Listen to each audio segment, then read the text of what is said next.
Boa tarde a todos e todas, muito obrigado, Joseph. O meu nome é Diogo, eu sou do IDEC, o Instituto Brasileiro de Defesa do Consumidor.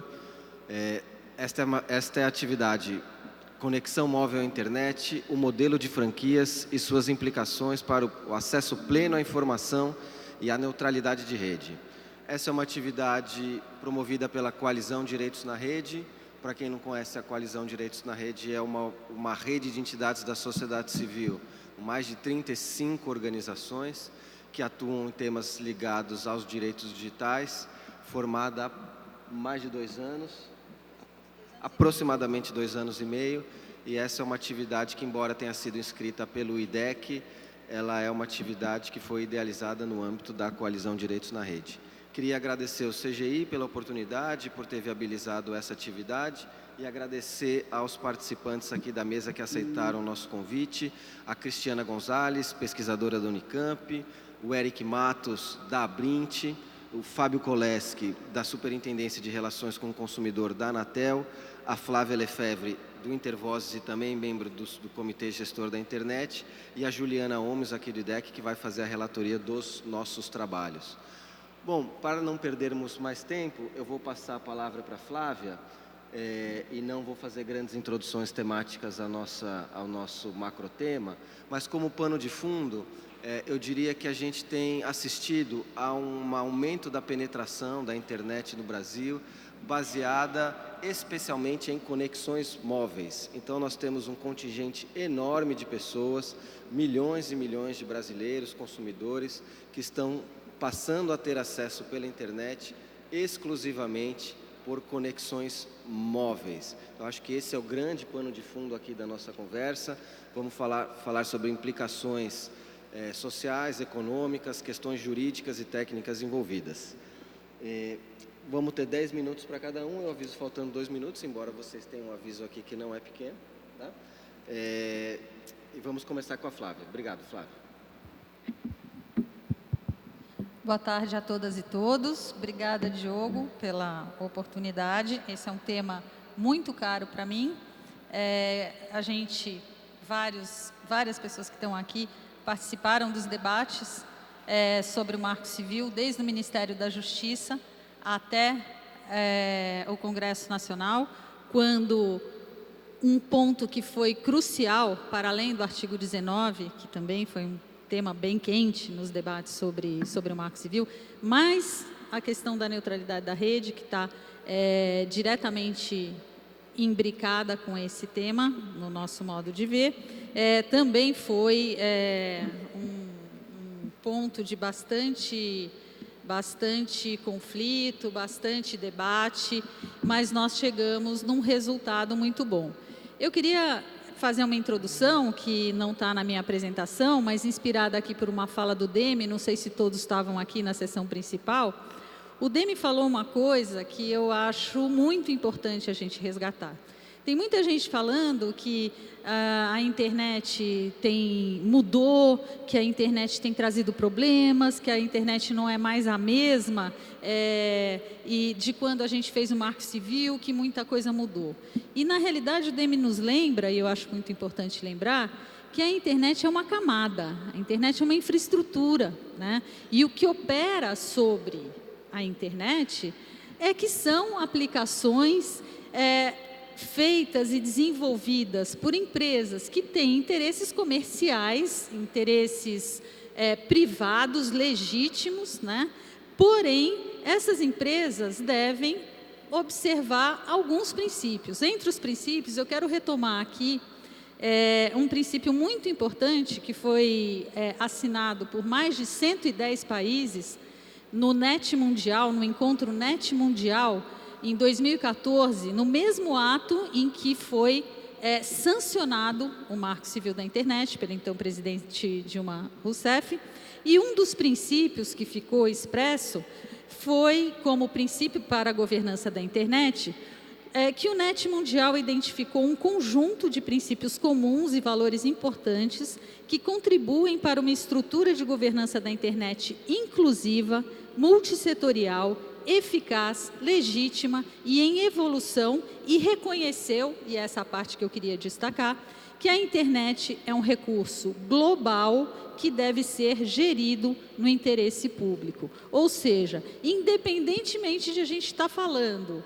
de empresas privadas operando sobre a camada da internet, a gente tem que entender que a internet tem que ser governada tendo como um dos objetivos o atingimento do interesse público. E isso foi admitido por mais de 110 países. Então, me lembrei aqui, porque a mesa anterior era sobre colaboração, e aí eu achei importante a gente destacar isso. Bom, o Marco Civil da Internet, né, é uma lei principiológica, ela estabeleceu princípios, garantias, direitos, deveres, né, e definiu diretrizes não só para quem atua no mercado, para as empresas, mas para os poderes públicos também, como está bem claro aqui. E entre os fundamentos do Marco Civil da Internet está a liberdade de expressão, o exercício da cidadania, a manutenção da abertura da rede, o caráter colaborativo da rede, a livre concorrência e a defesa do consumidor e a finalidade social da rede. E aqui eu quero destacar, não é só a rede pública e privada, porque aqui não se está falando de redes públicas. Aqui a gente está falando de redes lógicas, né? Se a gente for lá no artigo 5º, que tem os conceitos, a gente está falando da infraestrutura de internet, né? Até porque redes físicas, redes de telecomunicações, estão regidas pela Lei Geral de Telecomunicações e não se confunde com o serviço de conexão à internet, que é um serviço de valor adicionado, que não está contemplado pela Lei Geral de Telecomunicações. Como princípios, a gente tem a liberdade de expressão, a preservação e garantia da neutralidade da rede, que é um conceito que a gente vai ver um pouco mais para frente, a liberdade dos modelos de negócios promovidos na internet, ou seja, as empresas têm liberdade para desenvolver seus planos, porém, esses planos não podem conflitar com os princípios estabelecidos pelo Marco Civil da Internet, né? E aí o artigo 4º vem e introduz algo muito importante. Quando a lei, né, e isso é uma compreensão jurídica, né, que se faz do artigo 4º, quando ele diz que a disciplina do uso da internet tem por objetivo a promoção do direito de acesso à internet a todos, isso significa que ele está introduzindo um conceito de universalidade. Esse serviço de conexão à internet, ele passa a ser universal, ainda que na nossa Constituição Federal isso não esteja previsto. O artigo 7º, por sua vez, atribui, então, ao serviço de conexão à internet o caráter de essencialidade e, consequentemente, quando a gente fala de serviço essencial, se vocês pegarem os serviços públicos que estão previstos na Constituição Federal, vocês vão ver que um dos princípios que acompanha o reconhecimento da universalidade e da essencialidade de um serviço é o princípio da continuidade. E é por isso, então, que o Marco Civil deixou claro que não se pode suspender a conexão à internet, a não ser que o consumidor esteja inadimplente. Então, por quê? Se o acesso à internet é essencial para o exercício da cidadania, para acessar outros serviços públicos, você precisa, né, de conexão à internet, como é que pode interromper esse serviço e dizer, olha, sua cidadania vai ficar suspensa a hora que acabar a tua franquia e daqui 20 dias, quando voltar recarregar o teu plano, tua cidadania está ativa de novo, tá bom? Quer dizer, é uma interpretação que não é possível no nosso entendimento se fazer. E aqui tem a previsão de que, ao se tratar da atuação dos poderes públicos, a previsão de que a governança da internet deve ser feita de modo multissetorial, né? Então, e faz a menção expressa ao Marco Civil, ao Comitê Gestor da Internet no Brasil, com a atribuição de definir diretrizes estratégicas para o uso e o desenvolvimento da internet no Brasil. Bom, feitas essa interpretação aí rápida dos artigos, que eu acho importante a gente lembrar, porque em 2014 e 2015 tudo isso estava muito claro para a gente, né? porque a gente estava debatendo muito o Marco Civil. Mas, nesse período de 2014 para agora, o poder das plataformas, os modelos de negócio, eles deram uma outra configuração, né, para a gente de como a gente acessa a internet. E aí eu acho importante a gente trazer os últimos dados da pesquisa do CETIC, de acesso. Aqui é o acesso de domicílios, né, proporção de domicílios com acesso à internet. A gente vê que isso vem subindo, isso é importante, ainda que quando você olha para a classe social, você vê que o acesso é muito desigual em domicílios. E mais, quando a gente fala de 46,5 milhões, a gente não está falando de conexões, apesar de estar falando de município, a gente não está falando de conexões fixas. A gente está falando de conexões em domicílios, fixas e móveis. E quando a gente pega as conexões de domicílio por tipo de conexão, a gente vê ainda que é muito desigual, porque nas classes C, D e E, as pessoas têm um acesso muito maior à internet por conexões móveis. O que isso tem a ver com o debate que a gente está fazendo aqui de planos de franquia? Hoje, segundo a própria Anatel, mais de 75% dos planos de dados contratados nos planos móveis, né, pela telefonia móvel, são planos pré-pagos. Pré-pagos com franquias muito baixas, com franquias baixíssimas, e quando acaba a franquia, você tem duas modalidades. Ou há o bloqueio completo do acesso à internet, ou então você só acessa Facebook e WhatsApp no mais das vezes. Hoje em dia tem alguma outra exceção, mas a princípio é o WhatsApp e Facebook. Peraí, deixa eu voltar aqui. Deixa eu ver se eu acertei. Isso aqui é importante porque então aqui a gente passa para usuários, passa de domicílio para usuários. E aí a gente vê também que o acesso é extremamente desigual. Você tem um acesso à internet muito maior na classe A e B e muito menor nas classes C, D e E.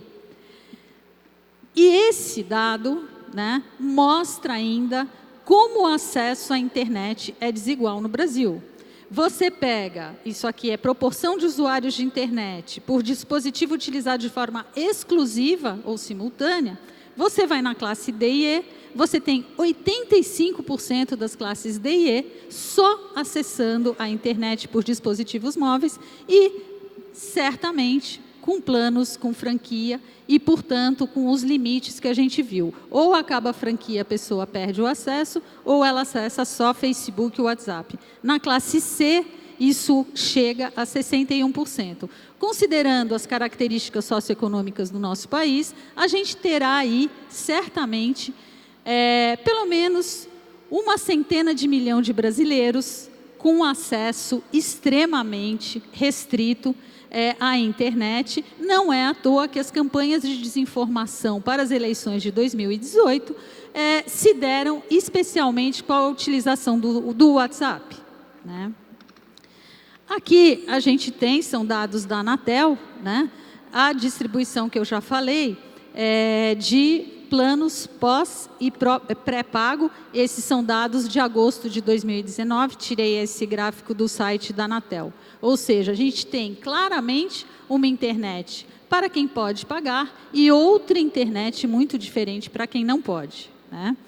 E isso se reflete no tipo de uso que as pessoas fazem na internet. Então, você pega a evolução pelos anos, né? Você pega 2018, que é o dado mais atualizado do CETIC, você vai ver que o uso de redes sociais, óbvio, né, será o principal uso da internet que se faz. Será que a gente pode chamar isso de inclusão digital, né? Usar rede social, baixar aplicativos e acessar páginas ou site e baixar documentos e assistir, por exemplo, esse evento que está acontecendo aqui pela internet, ou acompanhar consultas públicas, audiências públicas no Congresso Nacional, ou fazer um curso à distância, né? A gente vê que essas atividades, infelizmente, elas são atividades muito menor, com uma quantidade muito menor, e especialmente nas classes C, D e E. Desculpa. Bom, feitas essas considerações, né? Esse tempo eu tenho ainda? Ah, já foi. Não, que bom. Então, feitas essas considerações, eu quero dizer o seguinte, resgatar o que a gente falou sobre o caráter público da internet, sobre as garantias de neutralidade de rede que a gente tem, lembrar que o artigo 9º do Marco Civil da Internet, e infelizmente não está aqui na minha apresentação, eu não sei o que aconteceu, mas o que ele diz, que a discriminação, né, por aplicação é quebra de neutralidade. Isso está expresso. Você tem o texto do artigo 9º aí? Não, né? Eu pego, depois a gente vê no decorrer aqui. Então, o que acontece? Se existe dúvida, e eu mesma tenho dúvidas, né? Tenho dúvidas não acredito que esses planos de zero rating, né, que é não tarifação, de determinadas aplicações, durante o período de validade da franquia, disso não representar quebra de neutralidade, porque, na minha opinião, a quebra de neutralidade se dá quando há discriminação no tráfego de dados na rede e não na tarifação. Você pode ter outras dúvidas, outras questões com relação a isso, mas não acredito que haja quebra de neutralidade. Porém, a hora que a franquia acaba e que existe uma interrupção do seu acesso à internet e uma discriminação por aplicação, porque você só acessa o WhatsApp e o Facebook, aí sim há clara quebra de neutralidade da rede. E quando há o bloqueio, há desrespeito ao inciso 4 do artigo 7º do Marco Civil, que a gente colocou, dizendo que não pode haver a interrupção do serviço, porque a gente está falando de um serviço universal, essencial. Poderia haver, sim, a redução da velocidade, eventualmente, né, do provimento, mas de forma nenhuma a interrupção do serviço. Então, eram essas as palavras que eu queria. Desculpa se eu passei muito do tempo e me coloco à disposição.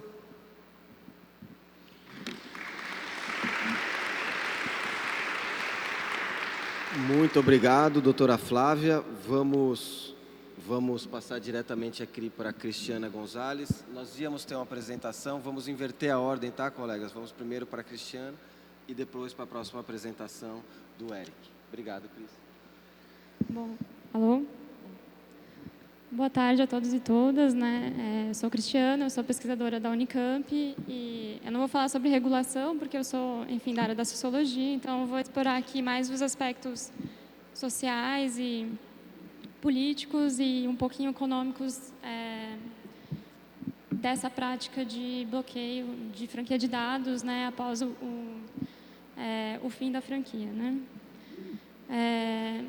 Então, geralmente, quando a gente fala sobre franquia de dados, né, não é só uma questão, embora seja importante a gente discutir a regulação, não é só uma questão de se está acontecendo violação ou não violação, né? A franquia de dados e a própria prática, né, do bloqueio após o esgotamento da franquia, eles abrem uma oportunidade única para a gente realizar uma reflexão mais ampla sobre o poder e a concentração, né, de poder que essas empresas de telecomunicações, né, têm permitido, né, a partir dessa prática, né?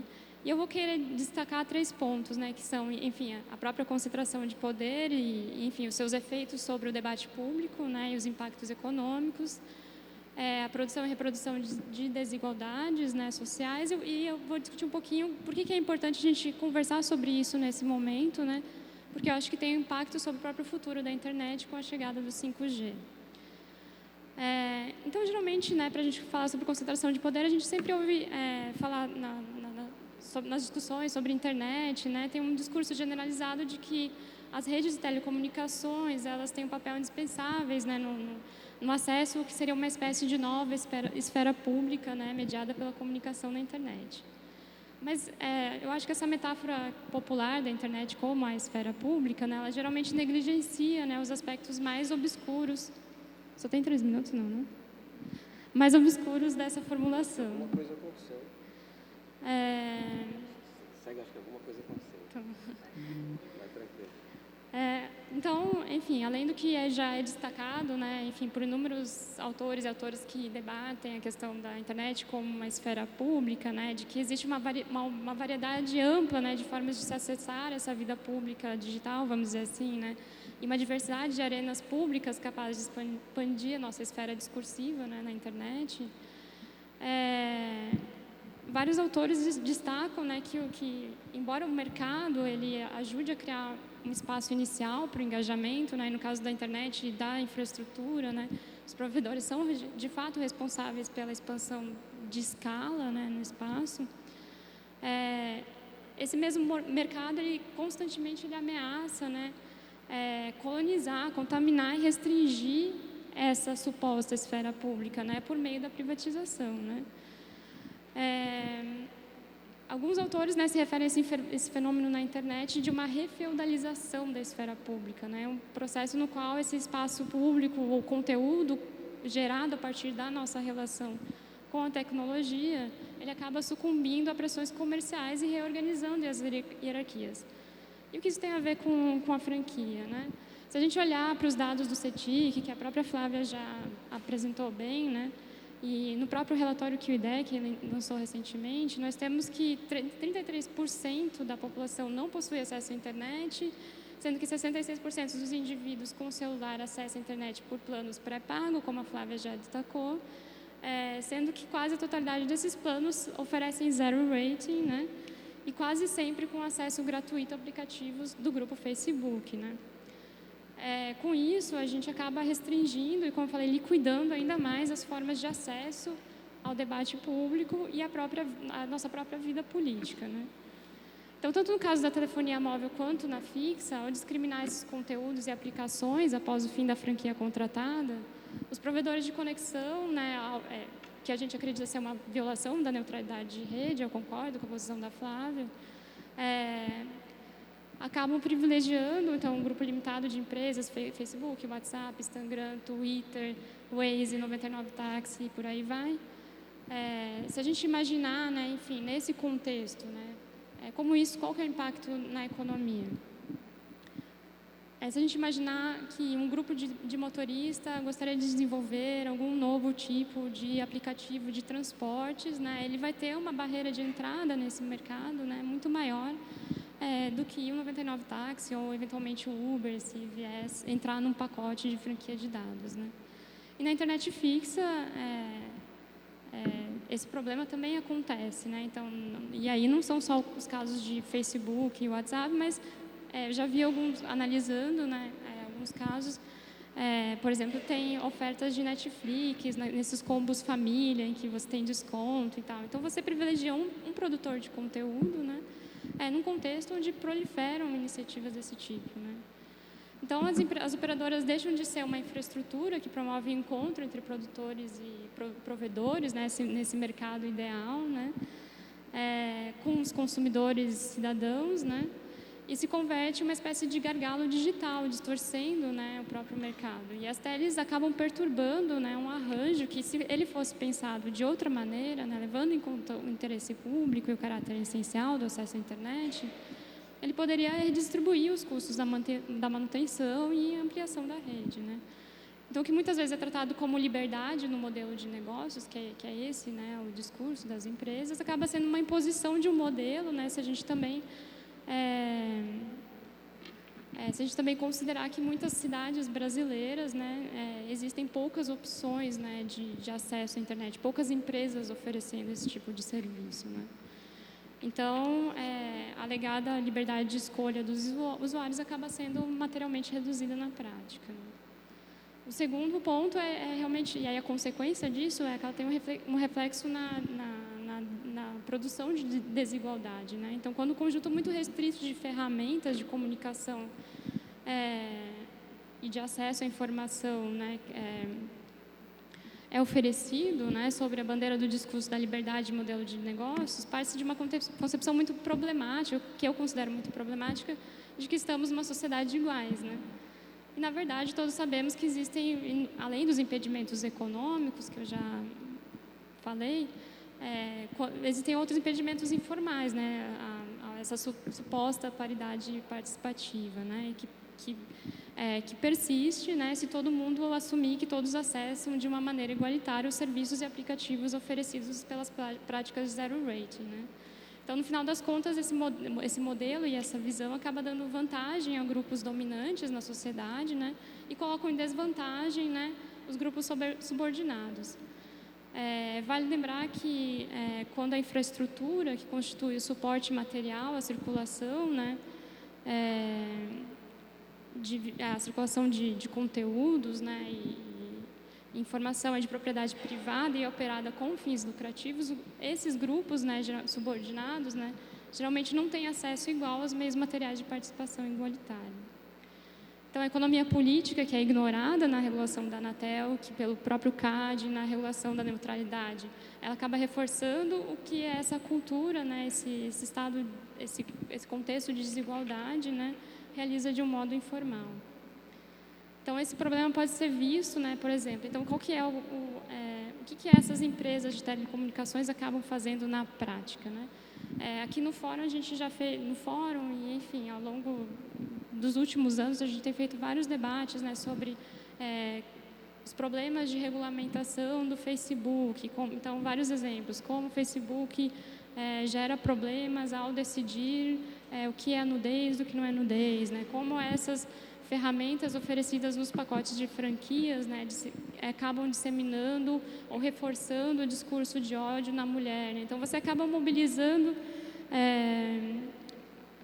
uma boa parte dos movimentos, né, movimentos feministas, movimentos a população negra, para discutir essas ferramentas específicas que essas empresas de telecomunicações acabam empurrando para a sociedade, né? Então, você tem, além disso, problemas de vigilância, precarização do trabalho, elas reforçam essas relações sociais, né?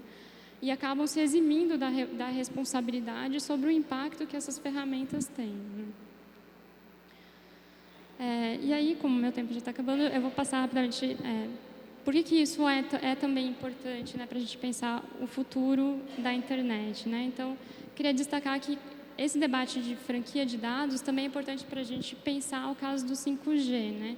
Que é um padrão que vai chegar aqui e que já está vindo, já está sendo discutido internacionalmente, que vai nos atropelar totalmente se a gente não tiver um acordo mínimo, né, sobre o quanto a gente considera importante a neutralidade, enfim, e os danos que essa prática de bloqueio, né, do acesso a partir do esgotamento da franquia. Então, só para explicar um pouquinho, né, esse novo padrão, né, que é o 5G, que ainda não foi totalmente especificado, né, e que já é a nova grande promessa, né, das empresas de telecomunicações, né, ele vem sendo usado para pôr em xeque as nossas proteções da neutralidade de rede, né, que no Brasil, em todo o mundo, né,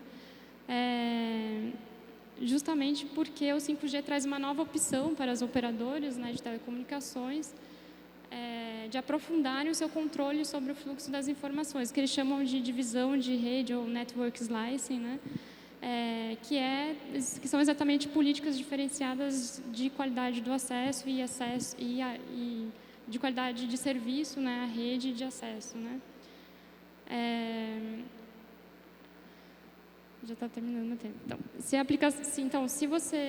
aplicação desse novo padrão do setor, então tem uma grande discussão, né, se aplicar esse novo padrão no setor precisa seguir as leis de telecomunicações existentes ou se a lei deve se adaptar ao novo padrão, né? Mas se nem com 4G ou com a banda larga fixa a gente consegue definir quais são os termos de acesso à internet que a gente deve garantir, né? Então, como eu falei, possivelmente a gente vai ser atropelado por essa discussão do 5G. Então, só para lembrar, né, no Fórum da Internet, no Fórum Global de Governança da Internet no ano passado, a gente já ouviu alguns representantes dos gigantes internacionais, né, tipo AT&T, Vodafone, defendendo fortemente o afrouxamento das regras, né, existentes de neutralidade de rede, né, justamente com a desculpa de implementar o 5G e tornar ele economicamente viável. Então, enfim, concluindo bem rápido, eu acho que é isso. A gente precisa desafiar esse domínio corporativo, né, de uma infraestrutura que é crucial, como a internet, né, e não perder as proteções da neutralidade de rede de vista, né? Com todas as consequências que eu mostrei, consequências para o futuro da internet.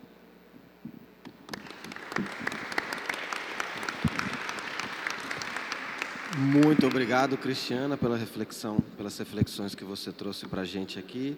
Eu ia passar a palavra agora para o Eric Matos, o Eric que é da Brint, da Associação Brasileira de Provedores de Internet e Telecomunicações, que representa um grupo de pequenos e médios provedores, vai trazer aqui uma perspectiva do setor privado para a gente sobre esse tema. Ok, obrigado, parabéns pela iniciativa do tema. Eu acho que nós temos premissas, de forma prática, nós temos premissas econômicas e premissas técnicas para que a gente consiga o que todo mundo converge, que é a expansão da banda larga no Brasil. E aí eu fico com medo de usar a palavrinha universalização, porque todo mundo fica achando que não é universal, talvez seja impossível. Mas é um sonho que outros países têm conseguido, e eu acho que o Brasil precisa realmente fazer uma convergência em torno desse objetivo, como a nossa grande oportunidade como país, que a gente possa dar um salto, né, nesse momento aí, nesse cenário mundial.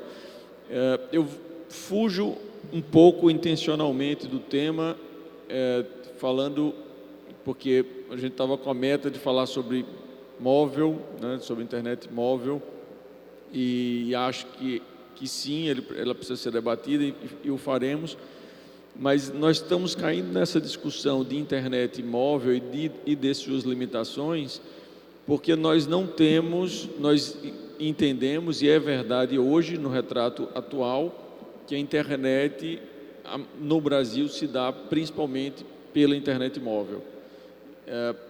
Mas é por uma carência da internet fixa. Então eu dou um passo atrás e depois a gente avança nesse sentido aí da internet móvel. Essa é uma imagem que eu gosto muito, inclusive comentei que é o meu papel de parede do computador. É um mapa que tenta, a partir de várias operadoras, representar a conectividade mundial. Eu gosto muito de olhar essa imagem e ver como é que ela vai avançando. É claro que a China não está real ali por falta de informações. Bom, mas falando em internet no mundo, né, se a gente comparar o ano 2000 com 2018, vamos ver que a China cresceu 35 vezes, a Índia cresceu 92, então nós temos um crescimento nos países do BRICS mais ou menos em 30 vezes, de 2000 para 2018. Evidentemente, os países desenvolvidos tiveram um crescimento menor, já tinham crescido antes. Bom, o Brasil em números aí, para a gente resgatar essa lógica do que está acontecendo no Brasil, número de telefone fixo caindo vertiginosamente, não precisa nem dizer, caindo também TV a cabo e caindo a telefonia móvel, e a internet fixa crescendo. Então, aquele número exagerado também que tinha de pré-pagos, etc., na telefonia móvel está havendo 2, 3 chips cada pessoa, agora não precisa ter. Bom, mas o mercado mostra uma tendência clara e uma escolha clara das pessoas, do produto que elas querem efetivamente ter. Um pouco das nossas distorções, né? O Brasil tem as suas distorções naturalmente, econômicas, sociais, e isso está representado claramente aí. E que converge, se vocês forem ver, como a gente vê no slide seguinte, quando a gente mostra o backbone, há uma concentração de backbone ou por regiões economicamente mais ativas ou por maior poder aquisitivo. Então, toda essa discussão que tem havido de governo federal, Rede Nacional de Pesquisa e também de alguns estados sobre expansão do backbone, é ele que, na nossa opinião, dá a mola a partir de uma conectividade, chegar à conectividade das cidades, o mercado faz o resto e estão aí também os provedores para mostrar que realmente fazem isso. Agora, quando o provedor não tem capacidade, tem sua capacidade de captação de recursos limitada e tem que usar o seu recurso para fazer backbone, backhaul, então rouba a capacidade dele de expansão das redes urbanas e isso é um dos motivos porque não há um número ainda maior de cidades com cobertura com fibra ótica. Bom, falando um pouco dos provedores, está aí o crescimento dos provedores, novas adições desse ano, 86% das novas adições tem sido da banda larga fixa, tem sido dos pequenos e médios provedores, e nós temos evidentemente crescido aí na proporção do mercado. Falando em fibra ótica especificamente, nós já somos líderes, foram 1.340.000 novos acessos em fibra no ano de 2019 até junho. Então é um número, mesmo para o Brasil, é um número significativo e mostra que tem uma lacuna aí muito grande que tem sido preenchida pelos provedores. Volto a dizer, poderia ser mais, e aí sim levando a banda larga com aplicação muito mais ampla para a residência dos cidadãos. Quem são os provedores regionais? Então, é importante esse slide porque mostra como nós somos capilarizados e, por outro lado, como nós geramos distribuição. 65% tem até 19 funcionários. Então, do ponto de vista de fixação de mão de obra local e de ativação da economia local, tem um significado muito grande. 71% deles atuam no máximo em 5 municípios. 84 ainda são optantes do Simples, pelo tamanho da empresa, do faturamento, tá? E 10% tem mais de 5.000 assinantes, quer dizer, é realmente uma distribuição muito grande. Eu poderia pensar, né, essas empresas, então eu topo ficar com uma pequena, mas estou abrindo mão de alguma coisa. Em geral, quando o provedor está preparado, construiu sua rede em fibra ótica, conseguiu recurso para fazer, quando as grandes operadoras chegam nessas cidades, não cria abalo nenhum para o provedor, ele continua atuando normalmente, porque ele consegue estar tão próximo do assinante, ter tantos diferenciais que não atrapalha. Uma revolução para a gente, foi falado aqui no painel anterior, que é a questão do conteúdo. Então, nós, através das distribuições de conteúdo dos grandes provedores de conteúdo, como Netflix, Google, Akamai, Instagram, Facebook, etc., nós tivemos uma política muito grande de tentar levar esses conteúdos para perto da nossa ponta, então, para perto do assinante, e isso tem feito também toda a diferença na percepção de qualidade do assinante, do acesso ao conteúdo. Bom, para terminar esse slide, o Brasil, 5.000 municípios, né, o tamanho do nosso desafio aí para conseguir chegar em todos esses municípios, nosso desafio de país, tá certo? Os provedores já atendem 8 milhões, isso aí está até errado o slide, 8 milhões não são 8 milhões de usuários, são 8 milhões de clientes, de residências, então, né, já tem um impacto muito maior se a gente imaginar aí o número de pessoas impactadas. E há uma preocupação nossa na formulação das políticas públicas, e aí onde eu faço o gancho final, de que o país, fiz uma rápida intervenção no painel anterior, não sei se todos estavam, mas a tese é que não tem mais condições de fazer tanto esforço replicado, né? Então, o país quase sempre faz investimentos replicados em infraestrutura, e até mesmo eu tenho visto, pelo menos quando eu estava presidente da associação, algumas situações do tipo, eu acho que o Alex talvez passe por isso, você vai conversa com o Ministério da Saúde, o Ministério da Saúde diz, eu preciso interligar os hospitais do Brasil por causa do sistema do SUS. Bacana. E aí pretende fazer algum tipo de investimento para interligação do hospital. Daí você vai no Ministério da Educação, alguém diz que pretende fazer um investimento e imagine, a nível de governo federal, em muitos casos eu vi que estruturas não iam ser estruturas quase que redundantes, quase que sobrepostas, e ninguém estava pensando, pô, deixa eu fazer uma e utilizar essa mesma estrutura. Então, a gente acha que esse benefício de ter uma infraestrutura tem um impacto muito grande na perspectiva do usuário, que vai ter um serviço mais barato, porque afinal de contas essa infraestrutura, ele está pagando essa conta.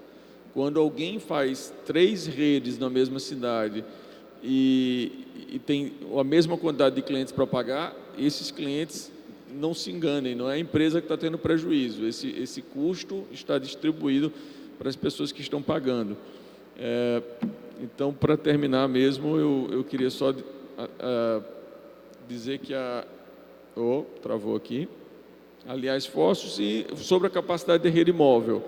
A minha preocupação é que nós tenhamos a ilusão. Eu dei um testemunho, já desse testemunho, na reunião do SEDUST, dizendo que, na época que nós trabalhávamos com rede de rádio, e minha empresa lá já tinha essa rede de rádio, o que existe o risco da não franquia numa rede com capacidade limitada, e aí é um contraponto que eu disse que iria fazer, é que em muitos casos,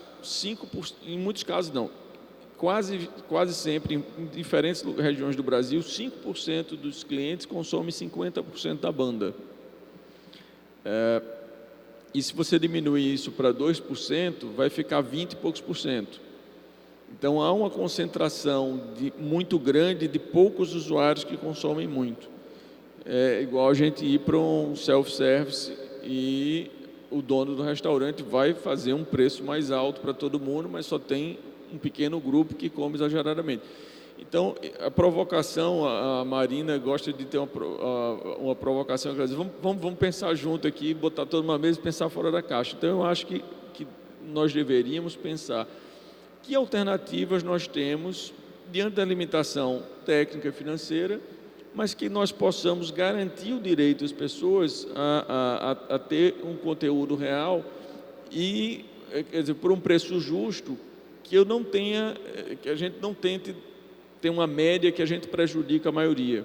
Então, talvez nós precisássemos colocar tudo isso na mesa e pensar, nós conseguimos mesmo pela internet móvel, eu estou focando na internet móvel, diante das limitações financeiras e técnicas, ter um modelo que tem limitação sim, mas essa limitação não prejudica todo mundo, prejudica 1, 2 ou 3% que seriam os que estariam fora da curva, eu deixo na mesa.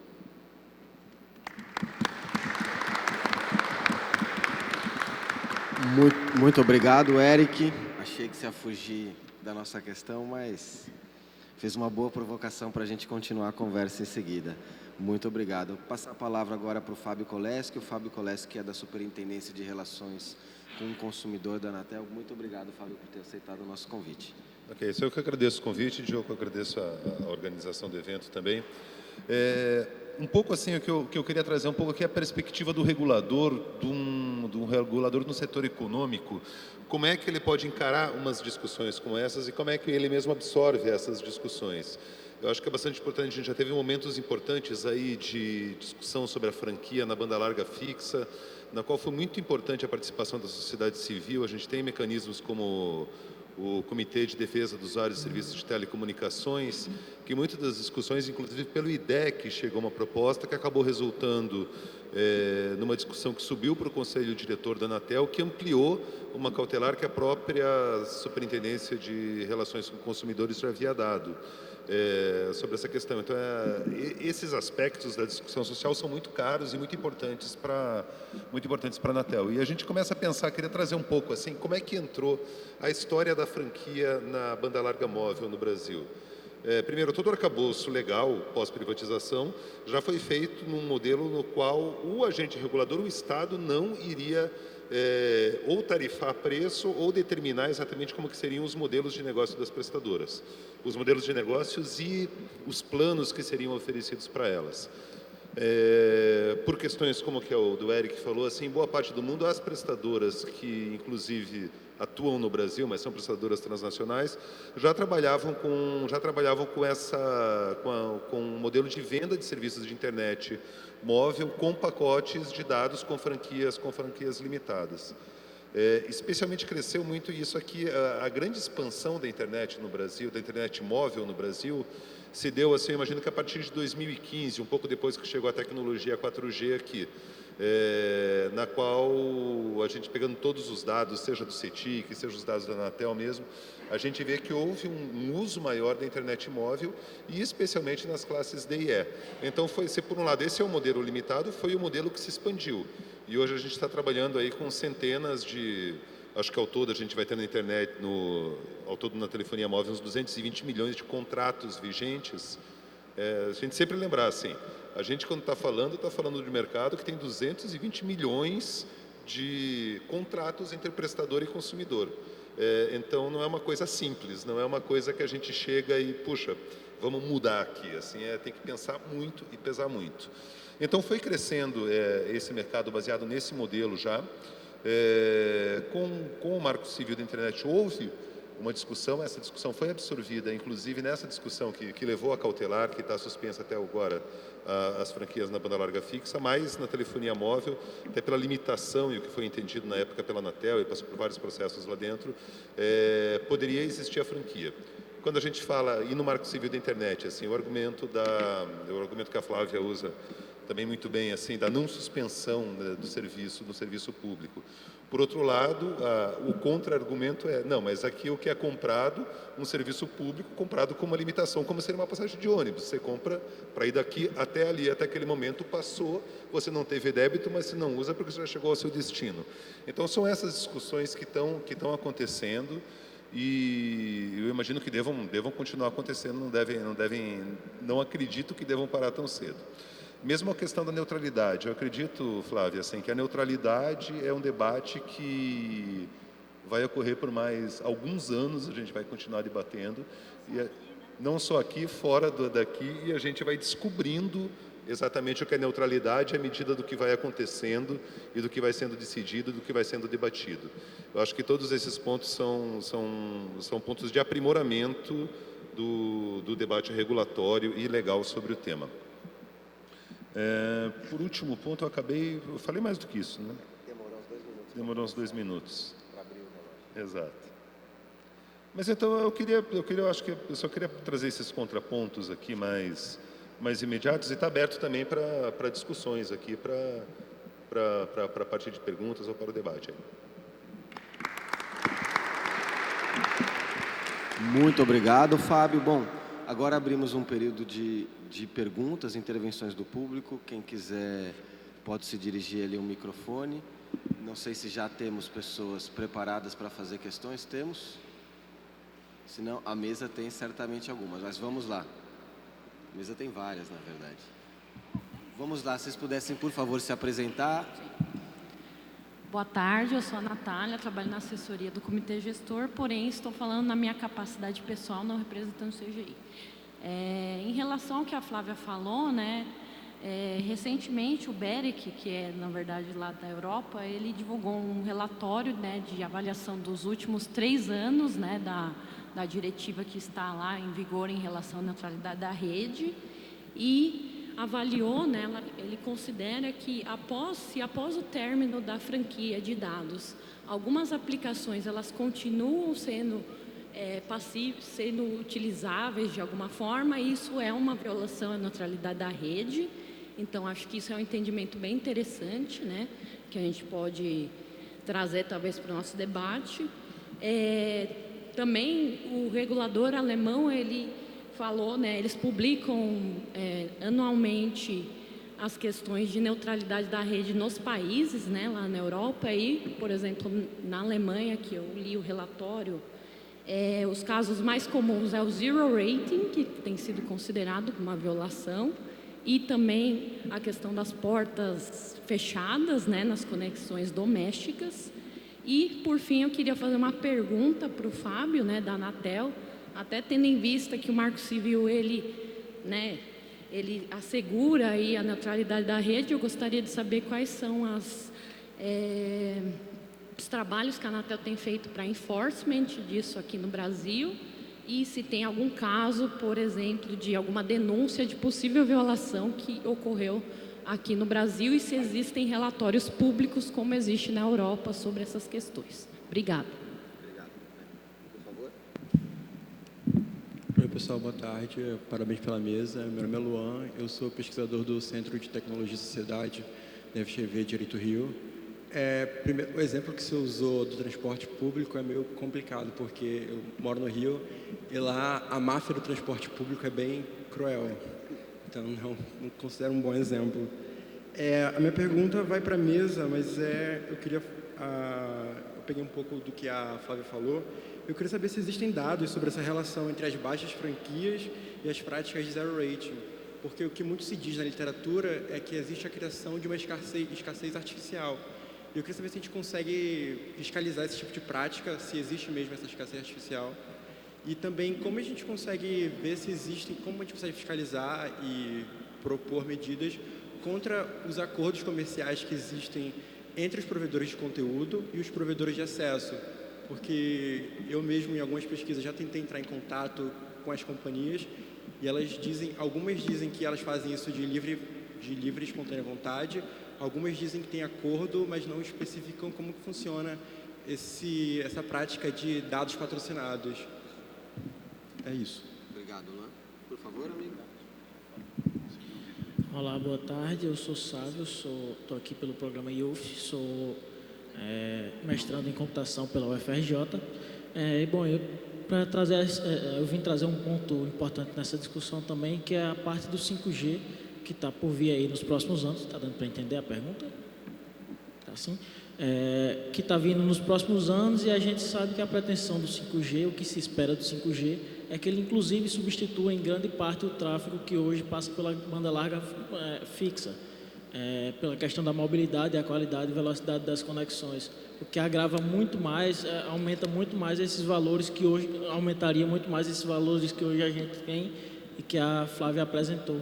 E aí eu queria saber, tanto no ponto do zero rating também, se a expectativa é que isso se mantenha também para a questão do 5G, e quais seriam os impactos negativos ou positivos, acho difícil, mas enfim, os impactos positivos desse mesmo contexto das franquias dentro de um contexto de 5G. Muito obrigado, amigo. Por favor. Boa tarde, meu nome é Jonas, eu sou pesquisador do Laboratório de Políticas de Comunicação, integrante também do Intervoz. Vocês estão conseguindo ouvir? Tá difícil, muito a gente ruim. Tá assim, meu. É porque pelas caras eu estou percebendo isso. Então eu vou tentar fazer uma fala meio microfone, meio para vocês, para que vocês possam compreender. Acho que primeiro, assim, parabenizar pela mesa, o tema é fundamental e é polêmico, acho que a gente tem que encarar isso. E queria, em primeiro lugar, dialogar com a fala do Eric, que eu acho que esse é um debate que a gente superou ao afirmar o direito à internet que o Marco Civil coloca. Então, acho que não faz muito sentido a gente regredir na discussão de tentar trabalhar novamente com categorias de usuários, porque isso vai criar um usuário de primeira, de segunda, de terceira ou quarta categorias. Acho que a gente tem que fazer é avançar no direito. E aí eu queria que vocês comentassem um pouco uma dimensão que não é só da interpretação sobre o Marco Civil. Às vezes eu fico preocupado que a discussão seja feita só se... Não, deixa eu interpretar o Marco Civil para até onde que a franquia pode ser barrada ou não pode, e a gente dá um olhar mais geral. Eu acho que nos últimos anos, e vários que estamos aqui acompanhamos os FIBs, os IGFs há muitos anos, hoje é quase como que uma compreensão consolidada de que a gente tem preocupações com a internet, entendendo a internet em sentido amplo e não como o Demi colocou no painel anterior, mas falando das aplicações, porque a gente tem grandes agentes que regulam a atividade online. E a atuação do zero rating não é uma questão só de violação técnica do que o Marco Civil está colocando, ela também é uma forma de reforço dessa dominância digital. Eu queria que vocês abordassem isso um pouco mais, que objetivamente o que acontece é, quem oferece o zero rating, por um lado dá uma vantagem competitiva para a operadora, e, por outro lado, dá uma vantagem competitiva para as grandes plataformas que conseguem fazer o acordo comercial com a operadora. E aí isso tem um aspecto não só concorrencial, como inclusive político, como já foi debatido em várias e várias mesas, como foi debatido na semana passada no seminário da Câmara sobre fake news. A Flávia estava lá, eu também estava, porque no momento que a desinformação se espalha e a pessoa está no zero rating, não adianta falar confere lá na agência de checagem ou confere no site do TSE. Então a gente está falando de um fenômeno que não é mais uma discussão técnica sobre como que a gente está trabalhando a camada de transporte. Isso tem a ver, inclusive, com o fluxo informacional e a qualidade da nossa democracia. Eu queria que vocês abordassem um pouco desse aspecto mais amplo. Muito obrigado, Jonas. Vamos ouvir mais uma e aí voltamos para a mesa. Boa tarde, Arthur Diego, estudante de computação, e minha pergunta não é tão técnica, mas vendo o impacto do 5G e o quão próximo ele está, eu queria que vocês abordassem um pouco sobre se o 5G chegasse amanhã, estaríamos preparados para essa tecnologia? Obrigado, que vamos começar por você, Flávia. A maior parte das questões foram endereçadas a você. Bom, eu queria tentar responder todas as questões assim numa fala, pelo aspecto aí que o Jonas colocou. A neutralidade da rede é uma escolha política. Por isso que o conceito de neutralidade, ele não vai ser igual aqui e idêntico num outro país. A gente debateu, mas debateu mesmo, e o grande interlocutor contra a neutralidade, para vocês terem uma ideia, na época do quanto a gente teve que brigar, era o Eduardo Cunha, né? Então, foi uma briga pesada no Congresso Nacional. Teve comissão geral, com gritaria para o Pedro Ekman, que o Eduardo Cunha botou o dedo na cara dele. Então, o conceito legal de neutralidade da rede, né, ele é uma resultante de um embate político em cada país.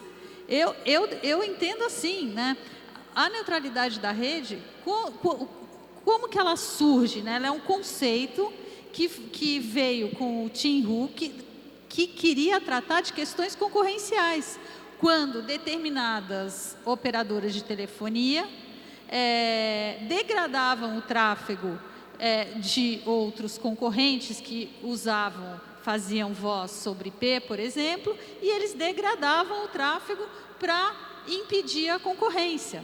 Então, num determinado momento, a neutralidade da rede, ela nasceu com a vertente do debate sobre a concorrência. Hoje, né, aqui no Brasil, com os dados que a pesquisa do CETIC mostra, a neutralidade tem um outro contorno, né? E o Marco Civil da Internet aqui deu um outro contorno legal, uma outra natureza jurídica. Ele não é só um remédio contra práticas anticoncorrenciais, mas ele é um instrumento, uma ferramenta jurídica de garantia de liberdade de expressão, de acesso à internet, de universalização de acesso à informação, de garantia do direito ao livre fluxo de informação, porque hoje, se você não há como sustentar que quem tem um plano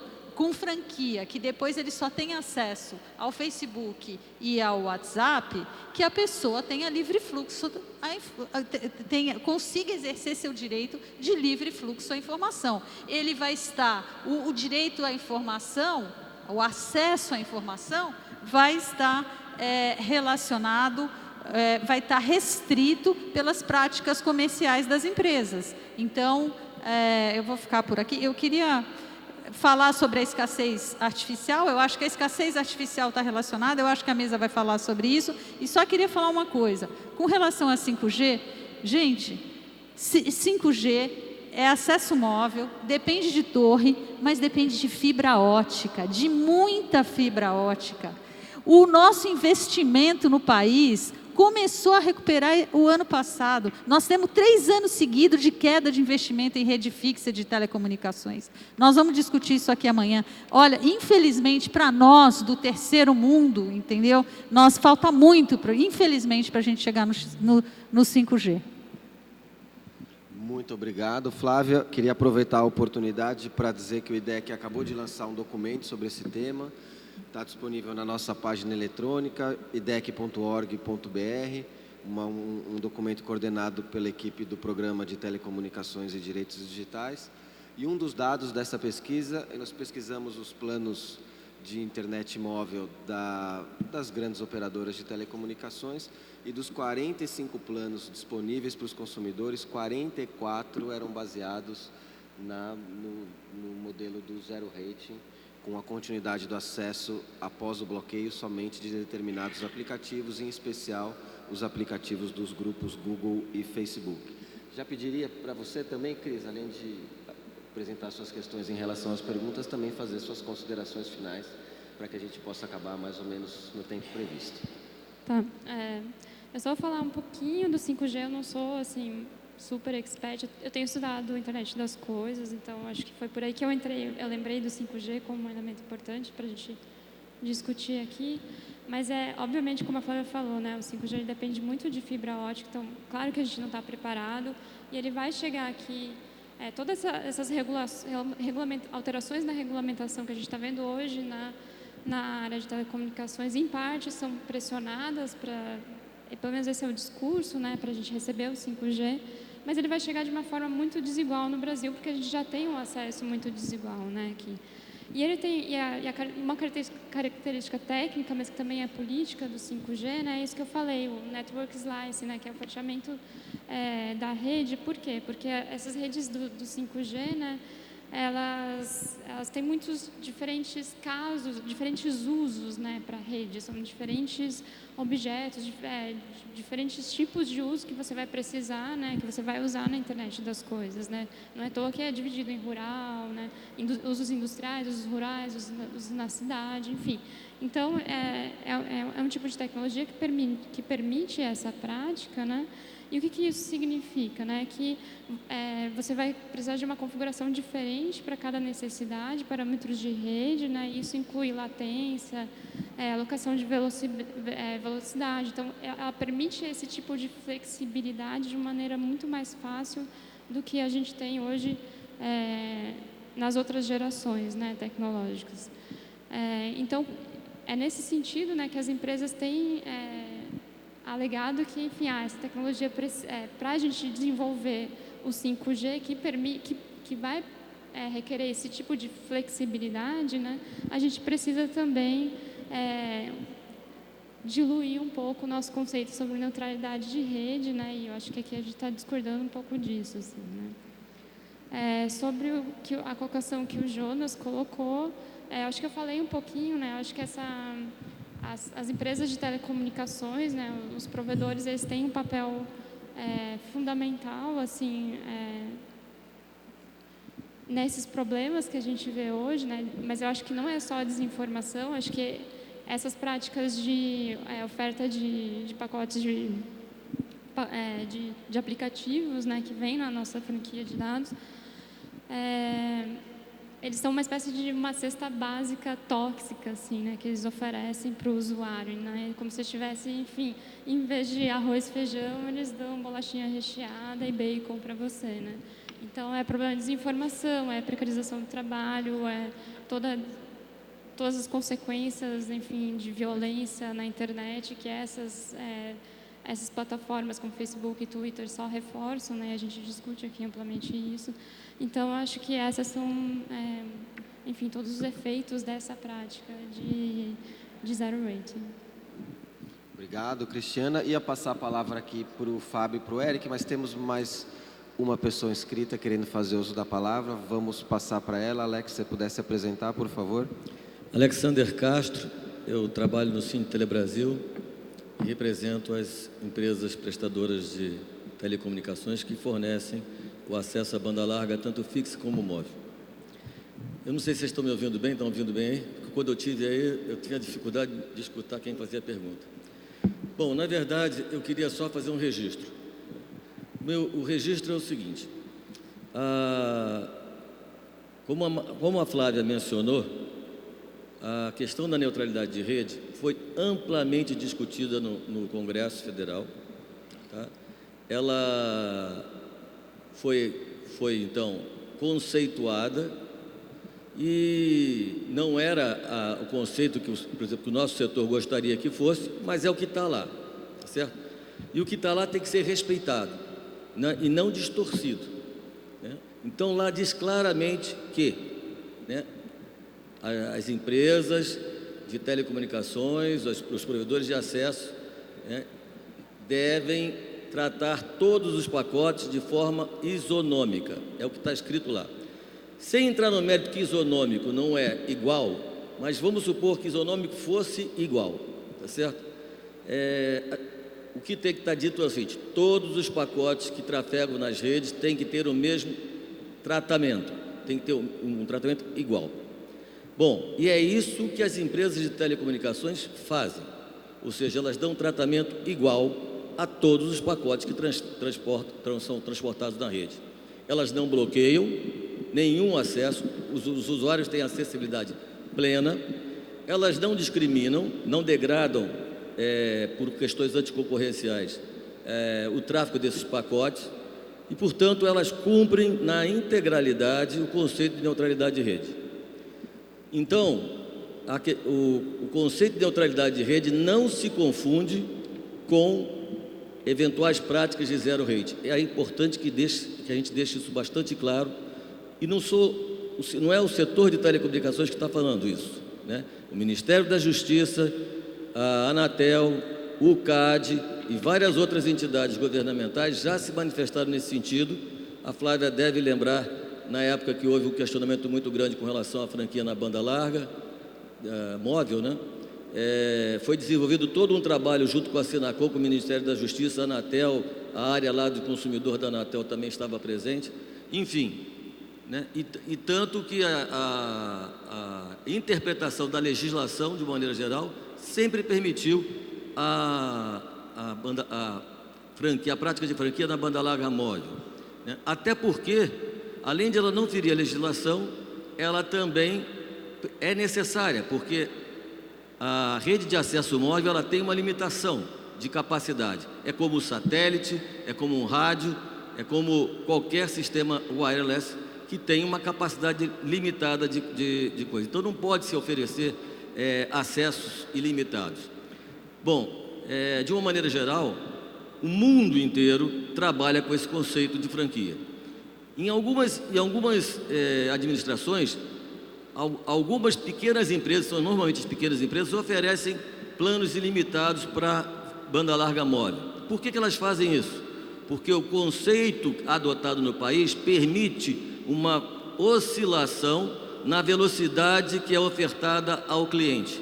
Então, se o cliente contrata uma velocidade, por exemplo, no 4G, de 10 megabits por segundo, ele não necessariamente vai ter 10 megabits o tempo todo. Então, se aumentou muito a concentração de assinantes numa determinada estação radiobase, o que acontece? Todos passam a falar menor, 1 megabit, ou até mesmo chegar a um ponto extremo, até ninguém fala, naquela herb há um colapso e a herb cai. Enfim, o que eu queria comentar é que o respeito à lei tem que ser mantido. Com relação ao zero rate, eu vi as falas da Cristiana, em algumas coisas eu concordo com você, Cristiana. Mas veja bem, independentemente do zero rate, a concentração das grandes empresas de provedores de aplicação são todas americanas. Se você pegar as 7 principais, são todas americanas, né? E não foi o zero rate que as fez enormes, né? Não foi o zero rate que botou Google, Facebook, Apple, Amazon e outros, né? Microsoft e outros como líderes mundiais e potências, ou dominam 85% do mercado de internet, inclusive de publicidade, né? O que faz com que o poder deles aumente ainda mais. Então, o zero rate, ele também foi avaliado pelo CAD, e você mesmo mencionou que também a Anatel avaliou, e foi entendido que o zero rate, primeiro, aquilo, ninguém nem se discutiu que zero rate ele de alguma forma... Finalizando. Vou finalizar. O zero rate, ele ofendia a neutralidade de rede. Não foi isso. O que se discutiu lá é, zero rate é uma prática anticoncorrencial. Ela pode dar uma distorção no mercado com o CAD, e nem isso foi admitido. Tá certo? Então, o zero rate é uma solução hoje que pode ser empregada, não fere neutralidade de rede, e pode ser empregada em benefício do usuário. Porque o usuário, eventualmente, nessa desigualdade social que o Brasil existe, e que não foram as empresas de telecomunicações que criaram, né, muitas vezes não tem dinheiro para comprar, porque os planos estão disponíveis. Comprar planos com maior franquia, acabam comprando planos com menor franquia e ainda assim podem continuar a fazer suas contatos nas redes sociais e outros aplicativos como o WhatsApp, etc. Podem continuar se comunicando, porque o WhatsApp permite a comunicação, inclusive por telefone, por voz. Então, eu só queria fazer esses esclarecimentos e agradecer o espaço aqui para esse comentário. Muito obrigado, Diogo. Obrigado, Alexander. Deu uma esquentada aqui no nosso debate. Estava faltando uma intervenção nessa direção. Um calorzinho. A Marina vai fazer a nossa última intervenção e aí a gente volta para a mesa. Marina, eu peço que seja um pouquinho mais econômica. Porque, assim, é importante que a gente frise que essa ideia de que a gente tem que respeitar a lei, todos nós concordamos. E também concordamos que a lei carece de interpretação para sua aplicação prática. Então, os limites do zero rating que nós estamos discutindo que não foram definidos devidamente. O CAD explicitamente falou que ele definiu um caso e que naquele caso, especificamente, o zero rating não feria a concorrência. Nada ele falou sobre neutralidade. Ele falava sobre concorrência naquele caso específico. Inclusive, quando questionado sobre a prática de zero rating que é praticada pelas empresas de telecomunicações quanto aos seus próprios aplicativos, do seu próprio grupo econômico, sinalizou que precisaria avaliar com calma, porque não está claro se não haveria um problema concorrencial. Então, é assim que funciona a análise concorrencial, o antitrust, ela é feita caso a caso. Acho que isso é uma primeira questão. A outra questão é que a própria Anatel, e aí acho que a mesa pode se manifestar, não definiu se a prática do zero rating após o fim da franquia, acho que a Marília trouxe elementos relevantes aqui, se ela fere a neutralidade, porque acho que, e aí sim eu não consigo entender a argumentação no sentido de que as operadoras não fazem diferenciação de tráfego no caso do zero rating em determinada franquia, em que você só pode acessar determinadas aplicações. Se isso não é discriminação, aí de fato a gente precisa rever o conceito da palavra. Obrigada. Obrigado, Marina. Vou passar aqui a palavra para os membros da mesa. Vou pedir que façam seus comentários em 3, 4 minutos, já, se puderem fazer já suas considerações finais, para que a gente possa terminar sem muito atraso. Então, sobre a questão da neutralidade de rede, o que foi julgado na Anatel? O principal caso que tem foi justamente esse que foi citado aqui do MPF. Eu acho que houve uma provocação do MPF, depois teve o CAD envolvido, teve bastante, e que foi exatamente o que a Alex e o que a Marina acabaram citando. Houve casos de fiscalização, eu não tenho certeza quantas ou exatamente quais, mas alguns poucos casos que eu tive conhecimento de fiscalização de denúncia sobre neutralidade de rede, e se eu não me engano eles acabaram não conseguindo, a Anatel não conseguiu comprovar a existência dessa quebra, ali no caso de neutralidade de rede com degradação de tráfego de determinada aplicação, e não tinha nada a ver com zero rating, era caso assim, aqui tá vendo isso. Mais rápido, mais devagar, sei lá, o streaming de vídeo a prestadora está derrubando, sabe? Mas não... Eu posso depois pegar essas informações e colocar assim que os processos são públicos. Em relação a se estamos preparados para o 5G, tem o 5G e a famigerada internet das coisas, que é um monte de coisa na sua casa conectada a um monte de outras coisas. Eu acho que, e não vou nem falar assim tecnologicamente ou em relação à nossa infraestrutura, eu acho que juridicamente a gente ainda não está preparado e não existem, nossa lei não está tá pronta e a gente não tem modelos de contrato para trabalhar no mundo de internet das coisas ainda. Porque você vai ter um fogão conectado na tua casa que vai precisar de um software que é de uma empresa estrangeira, tem um outro provedor de serviço ali no meio. Se você tira esse software do teu fogão, o teu fogão não funciona mais, você não conecta ao botijão de gás conectado na mesma marca, não tem interoperabilidade. Você não sabe, no fim das contas, se o fogão é um serviço, se ele é um produto, se ele é teu ou se você está alugando ele de uma empresa.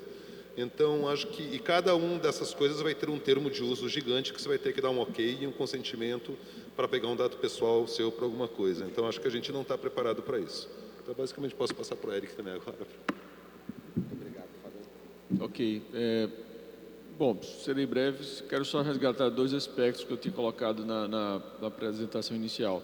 O primeiro é que, continuo insistindo, que nós devemos avançar com a preocupação que a internet móvel seja mais acessível possível.